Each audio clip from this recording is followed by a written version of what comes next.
프랑스 북쪽에 칼레라는 항구 도시가 있습니다. 칼레시의 광장에는 생각하는 사람을 조각한 유명한 조각가 로댕의 작품이 있는데요. 칼레 시민이라는 이 작품은 6명의 남자가 속옷만 입고 밧줄을 몸에 칭칭 감고 있는 조각입니다. 칼레시는 역사적으로 프랑스와 사이가 좋지 않았던 영국과 가장 가까운 항구 도시거든요. 그래서 중세시대 영국과 프랑스 사이에 100년 동안 전쟁이 이어졌을 때 피해를 많이 받았던 도시일 수밖에 없었죠.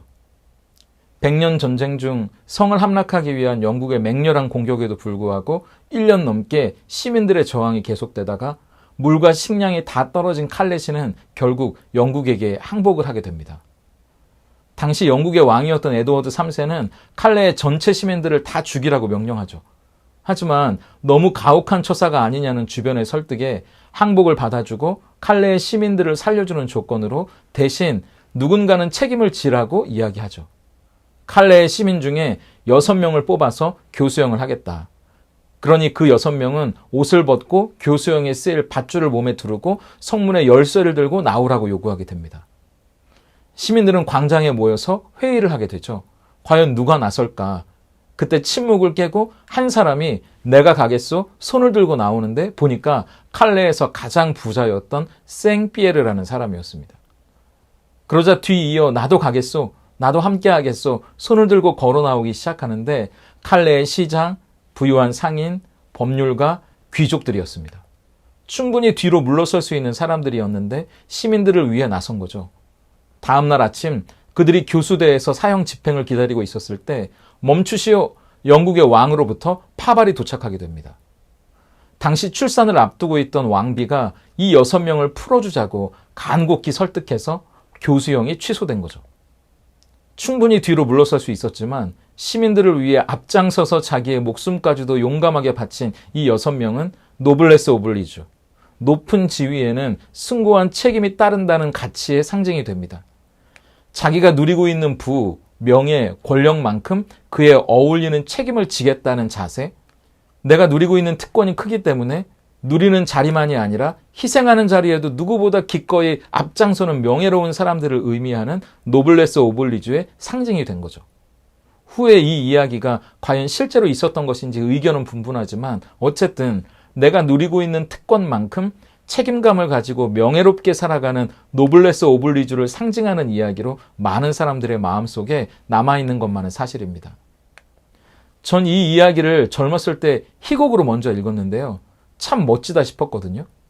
다시 이 이야기를 찾아 떠올리면서 사실 그 멋진 사람들이 우리 예수 믿는 그리스도인들의 모습이어야 하는 게 아닌가 그런 생각이 들더라고요. 제가 20대 중반에 예수님을 인격적으로 믿게 됐을 때 사람들이 저에게 축하한다고 말하면서 요한복음 1장 12절을 많이 이야기해 줬습니다. 세 번역으로 읽어볼게요. 그러나 그를 맞아들인 사람들, 곧 그 이름을 믿는 사람들에게는 하나님의 자녀가 되는 특권을 주셨다. 하나님의 자녀가 되는 특권을 주셨다. 제가 이제 하나님의 자녀로 살아가는 특권을 갖게 됐다고 축하해 줬거든요. 그러면서 기도에 응답해 주시는 특권, 언제나 날 지켜주시고 동행해 주시는 특권, 죄로 인해 죽지 않고 영원한 생명을 가지는 특권을 설명해 주셨어요. 지금도 여전히 저와 여러분에게 그 특권은 유효하고 우리의 삶에 큰 선물인 건 맞습니다.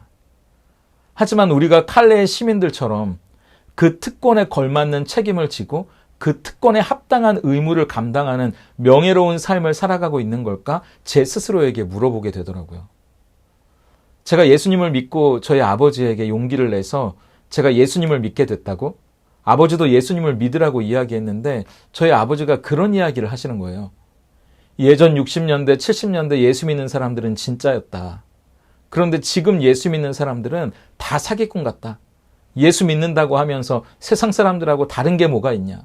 나는 교회 같은데 안 갈란다. 벌써 20년 전에 나온 친절한 금자씨 같은 영화에서도 교도소에서 나온 여자 주인공의 가석방을 축하해주기 위해 찬송을 불러주는 교회 성도들이 모여 있잖아요. 그런데 그 교회 성도들에게 여자 주인공이 유명한 한마디를 던지지 않습니까? 너나 잘하세요. 우리의 삶이 우리가 가진 특권, 그 기쁨과 감격과는 전혀 어울리지 않는 모습이다 보니까 세상은 우리만의 복음이 과연 진짜인지 의심하는 상황이 되어버린 건 아닐까요? 만약 우리가 복음에 어울리는 삶을 살아가지 않는다면 우리가 특권이라고 부르는 것들이 우리에게는 기쁨이고 자부심일지 모르지만 세상에서는 불신과 조롱의 이유가 될 수도 있겠구나 오싹해지더라고요. 여러분은 어떠세요? 여러분이 가진 복음에 어울리는 멋진 삶을 살고 계십니까? 저를 포함해서 자신 있게 네라고 말할 수 있는 사람이 몇 명이나 되겠어요? 하지만 이 질문은 우리가 매일 스스로에게 던져야 하는 질문이고 하나님의 말씀 안에 그 답을 찾아가고 우리의 삶으로 살아내야 할 숙제이지 않을까 싶습니다. 오늘 빌립보 교회의 성도들을 향한 바울의 편지를 통해 우리 모두 그 숙제의 답을 찾아가 보기를 원합니다. 먼저 우리가 해결해야 할 숙제는 우리가 붙드는 복음이 과연 어떤 복음인지부터 아는 것에서 시작하는 거예요. 27절입니다. 오직 너희는 그리스도의 복음에 합당하게 생활하라. 이는 내가 너희에게 가보나 떠나 있으나 너희가 한 마음으로 서서 한 뜻으로 복음의 신앙을 위하여 협력하는 것과. 여기에서 우리는 두 가지 단어에 주목하게 됩니다. 우선 생활하라에 해당하는 헬라어가 폴리티오마이인데 이 말은 일상생활을 한다는 뜻이 아니라 시민으로서 의무를 다한다는 의미로 사용한 단어예요. 빌립보서 첫 설교에서 말했다시피 빌립보는 로마의 중요한 식민지였잖아요. 그래서 수많은 빌립보 사람들이 로마의 시민이 되는 특권을 누렸습니다. 빌립보 사람들에게는 그게 굉장한 자부심이었거든요. 굉장한 자랑이었죠. 그러니까 이 당시 사람들은 이 폴리티오마이라는 단어를 들으면 로마의 시민권, 그 엄청난 특권을 가진 자로서 자부심이 있으니까 로마의 황제에게 충성하고 로마를 위해 목숨까지도 바칠 수 있다. 로마의 시민으로서 의무를 다하며 산다는 걸 자연스럽게 떠올리게 되어 있었다는 겁니다. 그게 바로 바울이 굳이 그 단어를 여기에 사용한 이유예요. 우리가 무엇에 자부심을 느끼고 무엇에 충성하고 무엇에 목숨을 걸고 있는지를 묻는 거죠. 그게 바로 그리스도의 복음이어야 한다는 겁니다. 지금 21세기에 사는 우리들에게는 이게 뭐가 다른가 싶겠지만 사실 이 당시 사람들에게는 복음이라고 하면 그리스도의 복음보다 이미 알고 있는 더 유명한 복음이 있었거든요. 김도연 교수의 나의 사랑하는 책 로마서에 그 내용이 잘 설명되어 있더라고요. 예수님이 태어나기 9년 전에 쓰여진 헬라어 비문이 터키에서 발견됐습니다. 그 내용의 일부를 읽어드릴게요. 우리 삶의 전부를 주장하며 우리에게 열정과 관심을 보이는 신의 섭리는 아우구스투스 황제를 통해 가장 완벽한 인간 삶의 완성을 주었다. 그는 우리와 우리 자손들을 위한 구원자로 보내심을 받은 사람이다.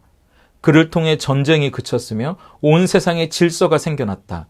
그 신, 아우구스투스 황제의 탄생은 온 세상을 위한 복음의 시작이었다. 예수님이 태어나셨을 때 이미 로마의 황제였던 아우구스투스는 사람들에게 이미 신이라고 불렸고 그가 이 세상에 태어난 것이 복음의 시작이라고 불렸다는 겁니다. 왜요? 혼란스럽고 전쟁이 그치지 않던 이 땅에 팍스 로마나 로마의 군대를 앞세워 평화를 가져온 왕이었잖아요. 이 민족을 자기 발 아래 무릎 꿇려서 사람들이 이 로마의 질서 아래 안전하게 살 수 있게 해준 왕이었죠. 모든 길은 로마로 통한다는 도로를 닦아서 무역을 발전시키고 경제적인 번영을 가져온 등 따숩고 배부르게 해준 왕이었기 때문입니다. 사실 복음이라는 단어 자체가 기독교 용어가 아니라 유앙게리온, 우리 편이 이겼다는 기쁜 소식을 가리키는 말이었거든요.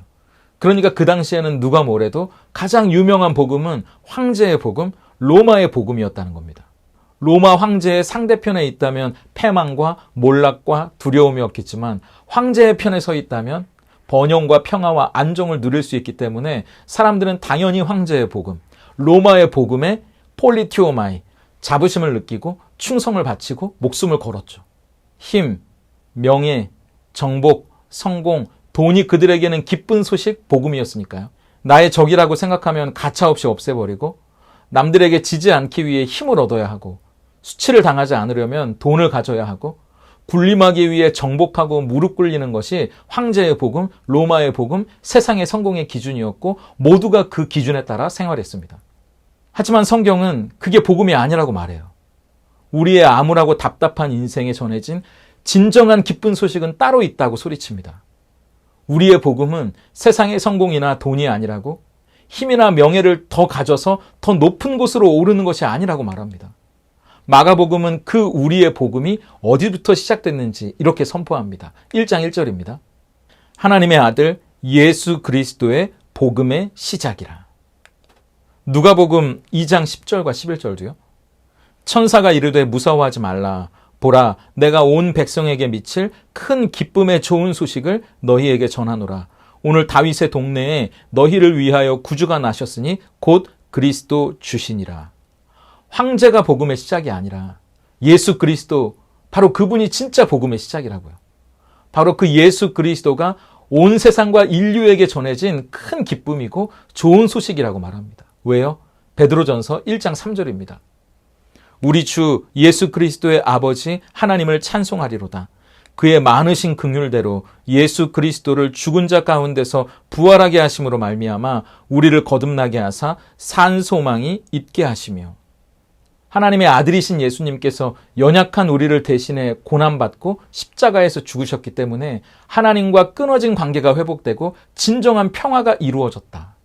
그리고 3일 만에 죽음을 이기고 부활하셔서 우리 모두의 생명과 소망이 되시지 않았습니까? 이것이 내일의 소망도 없이 오늘을 절망하며 우울하게 살던 우리에게 살아있는 소망이요, 기쁜 소식, 복음이 되었다는 겁니다.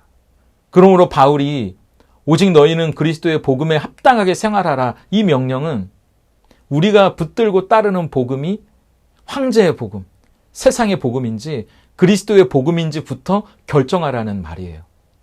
그럼 어떻게 되나요? 우리의 왕이 분명해집니다. 우리의 왕은 저 세상도 살아서 펄떡펄떡 대는 내 기분과 혈기도 아니고 내 안에 살아계신 예수님이 우리의 왕이시죠. 우리의 시민권은 이 세상이 아니라 하나님 나라에 있다는 사실을 알게 됩니다. 그럼 우리가 따라야 할 규범과 기준이 세상의 성공이 아니라 복음이라는 것이 분명해지는 거죠. 그렇기 때문에 바울은 그렇다면 이제 뒤돌아보지 말고 그 복음에 어울리는 삶, 그리스도의 복음의 자부심을 느끼고 충성을 바치고 목숨을 걸고 살아가라고 이야기합니다. 지난주에 스캇 홀즈의 세상이 기다리는 기독교라는 책을 읽었는데요. 이런 질문을 던지더라고요. 사도행전에 주께서 구원받는 사람을 날마다 더하게 하셨다, 그렇게 말했는데 우리는 어쩌다 세상의 그리스도께 끌리도록 하는 게 아니라 오히려 그리스도에게서 멀어지게 만드는 걸까? 그러면서 책은 이렇게 이야기합니다. 세상의 관점에서 우리의 삶은 호감적이기보다는 비호감적이고, 친절하기보다는 공격적이고, 섬기기보다는 자기중심적이고, 충실하기보다는 변덕스럽고, 후하기보다는 물질주의적이고, 겸손하기보다는 교만해 보인다. 그러면서 이어지는 문장이 제 마음을 찌르더라고요. 우리는 세상을 향해 빛나는 빛이기보다는 세상으로부터 만들어진 산물처럼 보일 때가 많다. 우리는 세상을 향해 빛나는 빛이기보다는 세상으로부터 만들어진 산물처럼 보일 때가 많다. 오늘 우리가 살 수 있는 이유가 그리스도의 복음 때문이라는 걸 잊어버린다면 붙들어야 할 것이 복음이라는 사실도 잊어버리게 되겠죠. 그러면 당연히 복음에 어울리는 삶을 살아갈 수 없게 됩니다. 그렇게 되면 예수님을 모르는 저 세상을 향해 빛나는 빛을 잃어버리게 되는 거죠.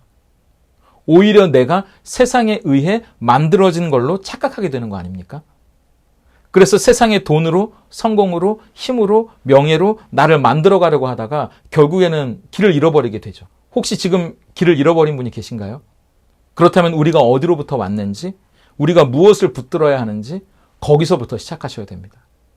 세상의 복음이 아니라 그리스도의 복음을 붙들 수 있기를 바라고, 이미 그 복음 위에 계시다면 한 걸음 한 걸음 더 그 복음에 어울리는 명예로운 삶, 저 믿지 않는 세상을 향해 멋지게 빛나는 삶을 살아가시기 바랍니다.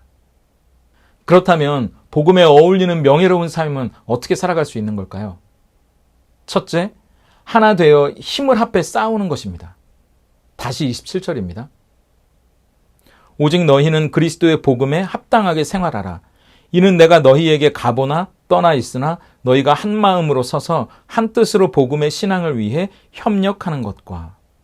여기서 한 마음으로 선다고 할 때 선다는 말은 그냥 서 있는 게 아니고요. 군사들이 전쟁터에서 일렬로 서서 방패를 맞대고 한 발짝도 물러서지 않는 결연한 모습을 의미합니다. KBS에서 고려 거란 전쟁을 봤는데요. 거기 보면 거란의 무적 기병이 돌진해 오는데 방패 사이로 창을 길게 뻗은 검차들을 고려에서 일렬로 배치하고 방어진을 치죠. 그리고 못 넘어오게 만드는 장면이 나오더라고요.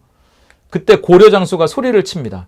절대로 대열을 이탈하지 말고 한 명의 적이라도 넘어가지 못하도록 목숨을 걸고 자기 자리를 지키라고요.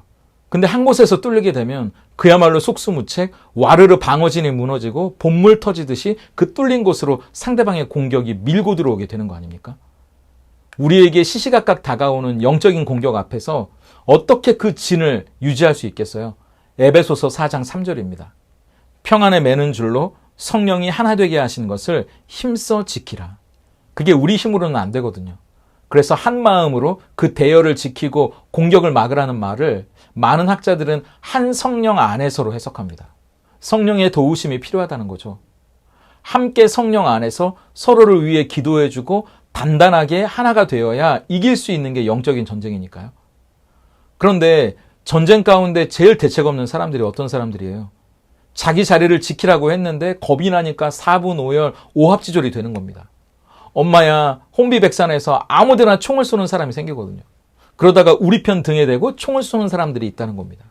상대편 우리 편을 헷갈려서 우리 편에게 총을 쏘는 거예요. 어떤 집사님 흉을 보고 어떤 권사님 비난을 하고 서로 네 편 내 편을 가르고 서로 헐뜯고 공격하는 겁니다. 그러면 안 되는 거죠. 그래서 바울은 한 가지 더 이렇게 이야기해요. 한 뜻으로 협력하라고요. 여기서 협력한다는 말은 함께 싸운다는 뜻과 함께 운동 경기를 한다는 두 가지 뜻을 다 가집니다. 바울은 편지에서 믿음의 경주를 달려가라고도 하고 허공에 향방 없이 주먹을 날리지 말라고 하면서 우리의 신앙생활을 달리기에 비유하기도 하고 복싱 같은 운동 경기에 자주 비유하잖아요. 그런데 이 단어는 개인 종목이 아니라 축구나 농구 같은 단체 경기를 한다는 의미입니다. 그럼 뭐가 중요하겠어요? 당연히 팀워크가 중요하겠죠. 얼마 전 아시안컵을 기억하시죠? 온 국민의 기대가 걸린 4강전에서 누구의 잘못이라고 말하기는 어렵지만 어쨌든 서로 감정이 상하고 팀워크가 망가지니까 이길 수가 없는 겁니다. 그래서 말씀을 읽는데 저는 사도행전 13장 1절이 제 마음에 자꾸 떠오르더라고요. 안디옥 교회에 선지자들과 교사들이 있으니 곧 바나바와 니게르라 하는 시므온과 구레네 사람 루기오와 분봉왕 헤롯의 젖동생 마나엔과 및 사울이라. 위대한 선교의 사명을 잘 감당했던 안디옥 교회 안에 지도자 5명의 면면을 한번 살펴보세요. 바나바는 구브로 섬 출신의 유대인이었죠. 꽤 부유했던 사람입니다. 시므온은요, 니게르라 한대요. 그러면 니그로, 흑인일 가능성이 상당히 높지 않습니까? 구레네 사람 루기오는 당시 헬라 문화권이던 북아프리카에서 생활하던 디아스포라 유대인으로 봅니다. 마나엔이라는 사람은 분봉왕 헤롯과 어렸을 때부터 같은 유모의 젖을 먹고 자랄 만큼 고위층의 자제였죠. 사울은 우리가 알고 있는 그 바울입니다. 많은 교육을 받았던 엘리트였잖아요. 그야말로 각계각층의 사람들이 한 팀을 이뤄서 안디옥 교회를 이끌었다는 겁니다. 우리로 치면 경상도 사람, 전라도 사람뿐만 아니라 부자, 엘리트의 외국인 노동자까지 한 팀이 되었다는 거예요. 그런데 그 팀이 환상의 팀이 됐다는 겁니다. 세상의 상식으로 보면 워낙 다른 사람들이 모였으니까 팀워크가 잘 안 맞았을 것 같은데 어떻게 그럴 수 있었을까? 이어지는 2절과 3절이요. 주를 섬겨 금식할 때에 성령이 이르시되 내가 불러 시키는 일을 위하여 바나바와 사울을 따로 세우라 하시니 이에 금식하며 기도하고 두 사람에게 안수하여 보내니라. 각자 출신도 다르고 인종도 다르지만 각자 개인 플레이를 하는 게 아니라 그리고 서로 내가 낫니 네가 낫니 팔을 지어 분열하는 게 아니라 탁월한 감독, 한 성령 안에서 원팀이 되었다는 겁니다. 성령께서 말씀하시면 과연 어떻게 하는 것이 하나님이 기뻐하시는 일인지 함께 기도하고 따랐다는 거예요. 그러면 서로 많이 다르다는 게 싸우는 이유가 되는 게 아니라 오히려 많이 다르기 때문에 하나님이 행하시는 더 큰 가능성을 갖게 되는 거죠. 흑인에게도 갈 수 있고 유대인에게도 갈 수 있고 고위층에게도 갈 수 있고 엘리트에게도 갈 수 있는 거잖아요. 이게 한 성령 안에서 서로 자기 자리를 지키고 한 팀이 되는 거죠. 무엇을 위해서요? 아시안컵이나 월드컵보다 더 위대한 가치, 큰 뜻, 복음의 신앙을 위해서 말입니다. 그래서 저는 교회 안에서 형제님, 자매님보다 동지라고 부르고 싶은 마음이 들 때가 많아요. 동지가 뭡니까? 뜻을 같이 하는 사람이잖아요. 독립운동하는 사람들이 만주에 있던, 필리핀에 있던, 하와이에 있던, 경상도 전라도에 있던 만나면 가슴에서 뜨거운 것이 울컥 올라오는 겁니다. 하나같이 자기 목숨보다 더 큰 뜻, 모두가 함께 바라보는 뜻으로 목숨을 걸고 함께 고난을 당하고 있다는 걸 알기 때문이에요. 긴 말이 필요 없습니다. 박동지, 김동지, 이동지, 어디에 살든 얼마나 많이 배우고 더 가졌든 출신이 어떻든 그게 뭐가 중요합니까? 우리는 다 동지인데요. 나라를 다시 세우는 위대한 가치보다 더 숭고한 복음, 하나님 나라를 세워가는 동지들인데요. 다시 27절입니다. 오직 너희는 그리스도의 복음에 합당하게 생활하라. 이는 내가 너희에게 가보나 떠나 있으나 너희가 한 마음으로 서서 한 뜻으로 복음의 신앙을 위하여 협력하는 것과 서로 누가 더 가시나 누가 더 잘난 척하나 의심의 눈초리로 수군거리는 것이 아니라 한 마음과 한 뜻으로 복음의 신앙을 위해 하나님 나라의 가치를 위해 힘을 합치고 성령 안에서 하나 될 수 있는 것은 복음을 살아가는 멋진 사람들 뿐입니다. 그렇게 우리도 하나 되는 부부, 하나 되는 가정, 하나 되는 소그룹, 하나 되는 교회 공동체를 세워가는 우리 모두가 되기를 바랍니다. 두 번째, 우리는 복음에 어울리는 명예로운 삶을 살아가기 위해 두려움은 버리고 하나님을 신뢰해야 합니다. 28절인데요. 무슨 일에든지 대적하는 자들 때문에 두려워하지 아니하는 이 일을 듣고자 함이라. 이것이 그들에게는 멸망의 증거요 너희에게는 구원의 증거니 이는 하나님께로부터 난 것이라. 바울이 두려워하지 말라고 하는 대적이 뭘까요? 빌립보 교회 성도들에게는 교회 밖에서 그들을 핍박하고 박해하던 사람들일 수도 있겠죠. 예수님을 믿으면 잡혀가고 죽음을 당하던 시절이니까요. 하지만 교회 안에서도 함께 신앙생활은 하고 있지만 파당을 갈라 그들을 비난하던 율법주의자들, 또 율법 폐기론자들을 가리키는 말일 수도 있습니다. 어쨌든 그런 어려움과 고난이 찾아왔을 때 두려워하지 말라고 권면하죠. 이때 두려워한다는 단어는 예상하지 못한 장애물 때문에 허둥지둥 놀란 말들이 우르르 도망한다는 뜻을 가지고 있거든요. 지금 우리가 살아가는 세상에서는 예수 믿는다고 핍박과 박해를 받지는 않죠.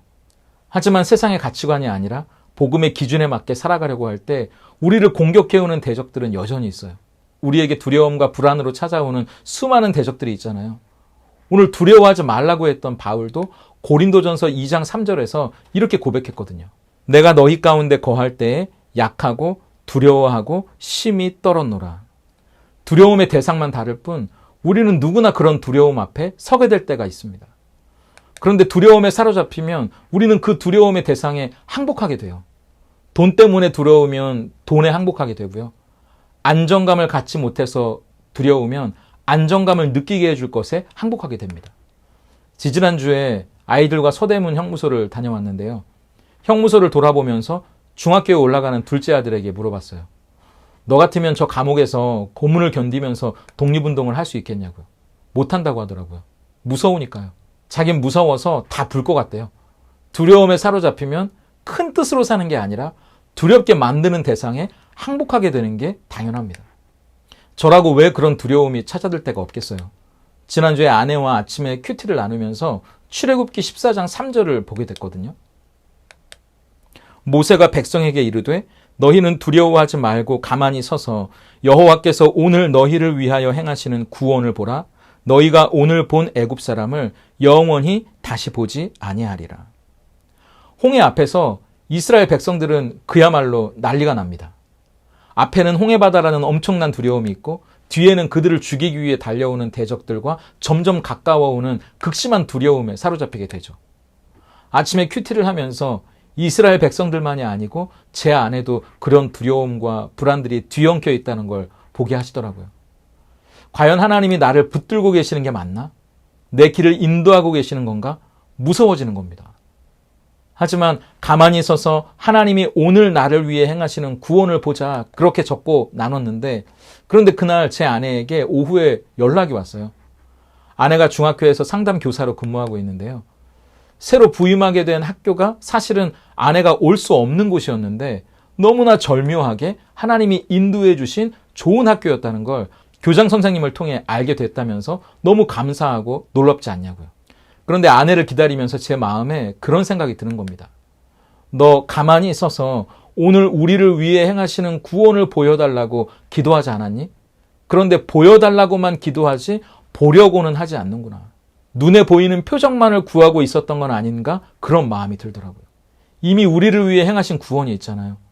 하나님의 아들을 십자가에 내어주셔서 우리를 죄에서 구원해 주셨을 뿐만 아니라 3일 만에 부활하셔서 새로운 생명을 주신 놀랍고 기쁜 그 소식, 그 복음은 과거의 구원, 어제의 구원으로 끝나는 게 아니라 여전히 유효한 오늘의 구원이면서 매일매일 바라봐야 할 하나님의 행하신 가슴 벅찬 일이어야 하는데, 내가 정작 봐야 할 건 못 보니까 하나님을 신뢰하지 못하고 두려워하고 있었나 보다 싶더라고요.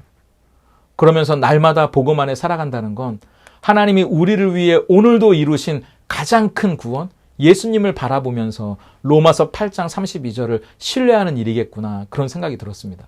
로마서 8장 32절입니다. 자기 아들을 아끼지 아니하시고 우리 모든 사람을 위하여 내주시니가 어찌 그 아들과 함께 모든 것을 우리에게 주시지 아니하겠느냐.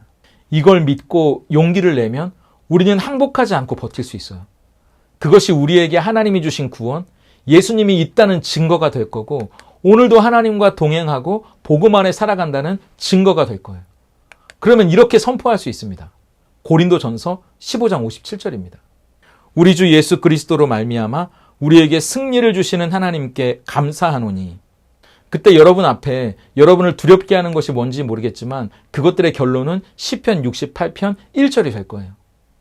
하나님이 일어나시니 원수들은 흩어지며 주를 미워하는 자들은 주 앞에서 도망하리이다. 복음으로 살아가는 여러분은 승리할 거예요. 그리고 여러분의 대적은 하나님의 손에 패배할 겁니다. 그렇기 때문에 오늘 그리스도인으로 살아가려는 여러분을 두렵게 하고 불안하게 만드는 것에 겁내지 마세요. 움츠러들지도 마시고요. 항복하지도 마세요. 오늘 하나님이 여러분을 위해 행하시는 구원을 보세요. 오늘 하나님이 여러분을 위해 이루신 큰 기쁨의 소식, 예수 그리스도의 복음을 바라보세요. 그러면 당당하게 복음으로 살아갈 용기를 주실 겁니다. 마지막으로 복음에 어울리는 명예로운 삶, 용기 있는 삶을 살아가기 위해 우리가 반드시 지나가야 할 터널을 겁내지 말라고 이야기합니다. 그게 바로 고난이라는 터널이에요. 고난을 좋아하는 사람이 누가 있겠어요? 그런데 29절 새 번역입니다. 하나님께서는 여러분에게 그리스도를 위한 특권, 즉 그리스도를 믿는 것뿐만 아니라 또한 그리스도를 위하여 고난을 받는 특권도 주셨습니다. 하나님의 은혜로 예수님을 믿는 것만 특권이 아니라 예수님을 위해 고난받는 것도 특권이라고 이야기합니다. 이게 무슨 말일까요? 우리의 인생에 고난이라는 터널을 지날 때가 온다는 겁니다. 그러면 아니 이게 뭐야? 아무것도 안 보여. 난리치지 않아도 된다. 이러다 나 죽는 거 아니냐고 불안해할 필요도 없다는 겁니다. 중요한 건 터널을 지나고 보게 될 밝은 빛의 세상이니까. 그걸 기억하라는 거죠. 로마서 8장 17절입니다. 고난이라는 어두운 터널을 지나 우리가 보게 될 세상은 어떤 세상일까? 자녀이면 또한 상속자, 곧 하나님의 상속자요 그리스도와 함께한 상속자니 우리가 그와 함께 영광을 받기 위하여 고난도 함께 받아야 할 것이니라. 우리가 받을 영광이 있답니다. 그 영광은 부활을 가리키는 말인데요. 예수님 안에서 부활과 함께 하나님이 주시는 하늘의 유산을 상속받게 될 텐데 방법은 하나입니다. 예수님이 십자가를 지고 고난을 받고 부활하신 것처럼 우리도 그 길을 따라가는 거죠. 이 땅에서 자기 십자가를 지고 고난을 통과해야 부활의 열매를 얻고 하늘의 유산을 상속받는 거예요. 그러니까 고난이라는 터널까지 갔다는 건 그 터널 너머의 것이 우리 거라는 증거예요. 고난이 있다는 건 장차 우리가 받을 상이 있다는 증거라는 말입니다. 그뿐이 아니에요. 고난은 앞으로 받을 것의 증거가 될 뿐만 아니라 지금 우리 안에서 너무 좋은 것을 만들어내거든요. 로마서 5장 3절 4절입니다. 다만 이뿐 아니라 우리가 환난 중에도 즐거워하나니 이는 환난은 인내를, 인내는 연단을, 연단은 소망을 이루는 줄 알미로다. 그렇기 때문에 자 보세요. 믿음과 고난은 따로따로가 아닙니다. 한 세트예요. 동전의 양면과 같습니다. 디모데후서 3장 12절을 보세요. 믿음대로 살아가려고 하면 고난이 반드시 있을 수밖에 없습니다. 무릇 그리스도 예수 안에서 경건하게 살고자 하는 자는 박해를 받으리라. 예수님을 믿는 그리스도인답게 살려고 하면 이런저런 공격이 들어올 수밖에 없다는 거예요. 그런데 그 고난 속에서 믿음이 작동하기 시작합니다. 그래서 고난을 이겨나갈 수 있죠. 그런데 또 고난이 있다는 건 우리가 받을 하늘의 영광과 상속이 있다는 말이잖아요. 그러니까 로마서 8장 18절 생각하건대 현재의 고난은 장차 우리에게 나타날 영광과 비교할 수 없도다. 이 말씀을 붙잡고 그 소망을 바라보면서 가니까 고난을 통해 또 내 믿음이 점점 더 커지게 되죠. 그래서 이 믿음과 고난은 톱니바퀴처럼 맞물려서 우리의 신앙을 점점 더 자라게 한다는 거예요. 제가 힘이 되는 건 마지막 30절입니다. 너희에게도 그와 같은 싸움이 있으니 너희가 내 안에서 본 바요 이제도 내 안에서 듣는 바니라. 저는 이 말이 어떻게 들리냐면요. 깜깜한 고난의 터널을 외롭게 혼자 지나면서 두려워 덜덜 떨고 있는데 저 앞에서 귀에 익은 소리가 들리는 겁니다. 나 바울이야. 나 여기 있다. 거기 누구누구니? 장하다. 여기까지 왔구나. 조금만 더 가보자. 내 목소리 들리는 쪽으로 천천히 걸으면 돼. 그럼 그게 캄캄한 어둠의 터널 속에서 얼마나 힘이 되겠어요. 나도 그 고난을 받고 지금 감옥 속에서도 복음 안에 살아가는 품격을 잃어버리지 않기 위해 애쓰고 있다. 우리가 복음으로 살아간다면 이 땅에서 고난은 별스러운 게 아니라 당연한 거다. 이제 고지가 얼마 남지 않았다고 그렇게 말해주는 믿음의 선배가 있다면 얼마나 든든하겠어요. 그런데 우리에겐 바울보다 더 위대한 고난의 선배가 있지 않습니까? 베드로전서 2장 21절입니다. 이를 위하여 너희가 부르심을 받았으니 그리스도도 너희를 위하여 고난을 받으사 너희에게 본을 끼쳐 그 자취를 따라오게 하려 하셨느니라. 하나님의 아들이셨지만 우리를 위해 기꺼이 십자가를 지시고 고난을 받으신 분이 예수님이시죠. 채찍에 맞음으로 우리를 낫게 하시고 십자가의 고난을 받으사 우리를 구원하신 예수님이 바로 우리의 기쁜 소식, 우리의 복음이 되셨다는 거예요. 그 고난의 터널을 지나 저 밝은 부활의 아침에 먼저 가 계셔서 우리의 유일한 희망이 되셨거든요. 그리고 본인이 가신 길을 따라오라고 말씀하십니다. 그렇다면 우리도 세상의 화려한 성공과 명예, 돈과 안락함이 주는 세상의 기쁜 소식이 아니라 그 예수님이 가신 길을 따라 이 터널을 지나갈 수 있어요. 그 복음이 진짜라는 걸 보여줄 수 있는 무대가 고난이라는 터널을 지날 때거든요. 세상을 따르는 사람들은 그 터널 안에서 소리를 지르고 길을 잃어버리거나 다른 사람들을 약탈하면서 인간성을 잃어버릴 수 있어요. 하지만 우리는 길이요 진리요 생명이 되신 예수 그리스도의 빛을 따라 걸어갑니다. 우리 앞에 있는 한 사람 한 사람의 손을 잡고 우리를 집어삼키기 위해 이빨을 드러내고 침을 흘리는 두려움과 불안이라는 승냥이 떼 앞을 당당히 걸어갈 수 있다고요. 하나님이 오늘 우리를 위해 행하시는 구원, 예수 그리스도만 바라보며 걷는다면 말이죠. 우리도 어둠 속에 길을 헤매는 사람들에게 이 길을 함께 걷자고 말해줄 수 있다면 얼마나 좋을까요? 바울처럼 어둠 속을 걷는 동지들에게 힘을 내라고 격려하고 응원해줄 수 있다면 얼마나 좋겠습니까? 우리 자녀들에게, 이웃들에게, 교회 안의 성도들에게요. 그래서 비록 세상의 눈으로 볼 때는 고난이라는 인생의 어두운 터널이지만 우리는 그리스도의 복음 안에서 이 길이 영광으로 가는 길이라는 걸 아니까 예수님이 먼저 걸어가신 이 길, 믿음의 선배들이 이미 걸었고 우리의 자녀와 손주, 후배들이 걸어올 이 길 품격 있고 당당하게 걸어가는 저와 여러분의 한 주가 되기를 격려하고 응원합니다.